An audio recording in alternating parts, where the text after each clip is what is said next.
If you like something that's old compared to its newer counterpart, apparently that means you're blinded by nostalgia. That's what some people would have you believe. Of course, this only applies to things that those people disagree with you on. I'm not saying that people don't get blinded by nostalgia, or even that it's never happened to me, but I try my best to keep my critiques separate from nostalgic bias. It's been amazing to see that my disdain for the Resident Evil 3 remake is dismissed as nostalgia. I like the Resident Evil 2 remake though. That's the first thing I said in that review. Even though some of the most important elements I loved in the original are missing, I felt the game was strong enough in other parts to shine bright and be appreciated. So if I love the original and I enjoyed the remake too, that's okay. But if I loved Resident Evil 3 original and I don't like the remake, I'm blinded by nostalgia. Do we have to like every new version of something that was already good? What about preferring Alien and Aliens to the new and awful Alien Covenant?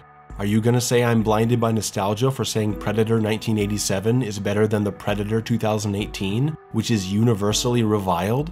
Why are people not accused of nostalgia when talking about old books? Wait, you preferred Bram Stoker's Dracula over the Twilight books? God, you're so blinded by nostalgia. Sure, it's true that I have a nostalgic connection to my memories of the original God of War games. I can't hide that, and I never would. But when I criticize the combat system of the new game by comparing it to the old games, it's not because of nostalgia. I'm actually talking about systems and design and making a point about why I think it's weak. When I say God of War 2018 is boring, it's not just because I think the originals were fun. It's because I think it's a significant downgrade. Why? The original awarded XP based on your performance in combat. The new one gives it to you in randomized amounts based on nothing. The originals required you to manage your magic resources in fights and use your abilities wisely. The new one lets you spam them in every fight as many times as you want because they recharge. The originals made you time your jumps and had moderately challenging platforming sections. The new one takes away your ability to jump altogether and replaces it with an auto jump button and auto climbing with no skill demanded. And all of these boring changes take place in a world of rocks and mud and grass and water instead of the fantastical and varied environments of the original. It's aesthetically boring on top of having boring combat and fake platforming, made worse by an annoying little twerp screaming at me for 50 hours. If you disagree with my opinion, fine, whatever, I'm not mad at you for disagreeing. Say we have different tastes in our games. But nostalgia is not what this is about. I'm not sitting in a sandbox saying that my old Ninja Turtle toys are better than your new ones. You want to know how I'm sure that I can separate my nostalgia from my criticism? Because I can admit that Darkman sucks. What's Darkman? Well, there's a little-known director named Sam Raimi. Maybe you've heard of him. He directed the Evil Dead trilogy, the first 3 Spider-Man movies, Drag Me to Hell, and a mid-90s film called Darkman. Oh, and I just mentioned Spider-Man. Yeah, I think the Garfield Spider-Man films suck. Is it because of my nostalgia for the Sam Raimi movies? Is it? Well, I'm not a big Spidey fan, and I like his movies alright. I'm not a big fan. Isn't my nostalgia blinding me still? Just because those movies are older? The movie Darkman sticks out in my childhood memories when I think of the movies I used to see on TV all the time. I have memories of Darkman as vivid as those of my favorite movie RoboCop. I rewatch RoboCop at least once a year, usually when I'm showing it to someone for the first time. And every time I like it more. But I hadn't seen Darkman in a long time, so I decided to rewatch it. I remember loving it as a kid. So I rewatched it, and it's not good. It's still kinda cool, I love the idea of Darkman, and there are some good scenes, there's a fun villain, but the movie is just pretty weak. Filled with some really cringy stuff and things that don't make sense, some awkward attempts at humor, and I can honestly say that my appreciation for Darkman comes from my nostalgia. I have a soft spot for it. Despite now saying I don't think it's good, if you mention Darkman, I kinda light up like, yeah, Darkman is awesome, even though I know it's really not. RoboCop isn't like that. RoboCop is masterfully written, directed, acted, scored, and edited. My nostalgic feelings for it only enhance my enjoyment of it. But at this point, with more mature eyes, I love it much more for the excellent film I've come to see that it really is. If you're going to accuse someone's criticism as being blind nostalgia, you better not tell me about any old things you like better than new ones. You better tell me with a straight face that the 2014 RoboCop remake is better than the original. You better tell me without vomiting that the 2016 Ghostbusters remake is better than the original. I dare you. And if you don't, well, I guess you're just blinded by nostalgia, buddy.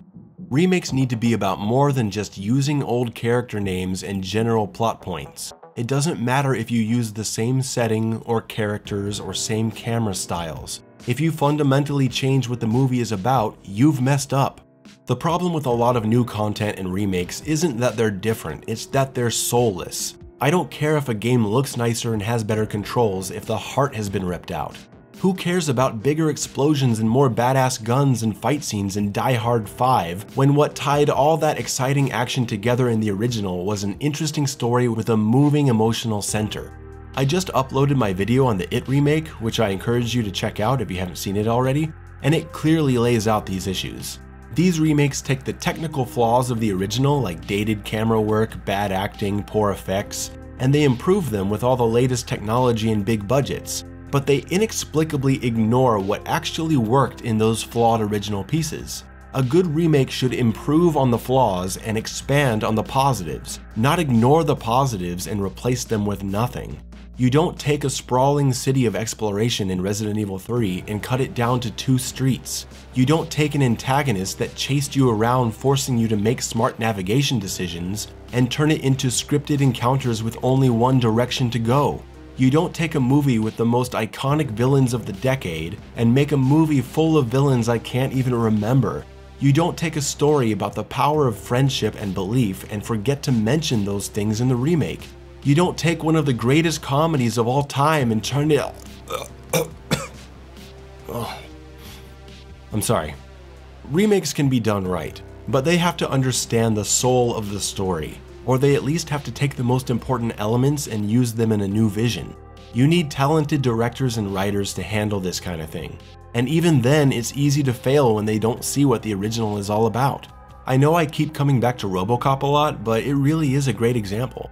If I were to ask you what RoboCop is about, you might make the mistake of saying it's about a cop that's turned into a crime-fighting robot. And sure, superficially that's what it's about, if you just look at the cover or remember the movie from seeing it 25 years ago. If you have more than a passing knowledge, you might say that the movie is about RoboCop getting revenge on the criminals that killed him, exposing the city's corruption, a police strike in the face of widespread violence, and smart cultural and political satire. And all of that stuff would also be true, but it's not what RoboCop is about. It is, at its core, the story of a man who loses his family and his identity, tortured by the memories of his death, abandoned by the people he cares about, with no place in the world, gradually rediscovering his humanity. The action, the technology, the comedy, the violence, it's all secondary to the soul of the film. It's the glue that bonds every element together.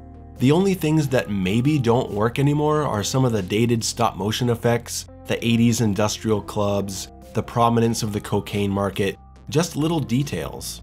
A remake should improve on these small technical flaws, find a fresh way to incorporate the easily identifiable traits of the original, and preserve the main points of the story while finding interesting ways to add creative parts. You can't just take the superficial aspects of man in robot suit and evil corporation and put it into a new movie and call that RoboCop. Well, you can, but you shouldn't. And they did, but they really shouldn't have. There are plenty of new things I do like though. I don't just hate things to hate them. Here are some classics with new versions I like. Resident Evil 2 Original and the 2019 remake. Mortal Kombat Originals and the new Mortal Kombats. Original Doom games, new Doom games. Old 9 Inch Nails, new 9 Inch Nails. Original 90s Ninja Turtles movie and the Michael Bay produced, oh wait, no, those movies are trash. Some new stuff I even like better. I definitely prefer the remake of The Last House on the Left. I like the new Blade Runner more than the original. Call me crazy, but my love for the original Terminator movies is actually outweighed by my love for the newer TV series. I like the new Doom games more than the originals. Is that okay? But what if I prefer the old Quake games to Quake Champions? Am I now blinded by nostalgia? If not, where do you draw the line on this stuff? Oh, I know, you draw the line on your own opinions. If you like the remake of something and someone else doesn't, that person is a nostalgia-blinded fool to you. But if you prefer the original version of something, that's okay, right? And if that's the way you want to go about it, well, I feel kind of bad. And I don't care if you say I'm blinded by nostalgia. I can handle myself and argue if I need to. But I know there are people out there who can't argue the points they believe. And this video's for them. If someone comes at you with this crap, don't take it lying down. I hope this was helpful to someone. Thank you as always for watching.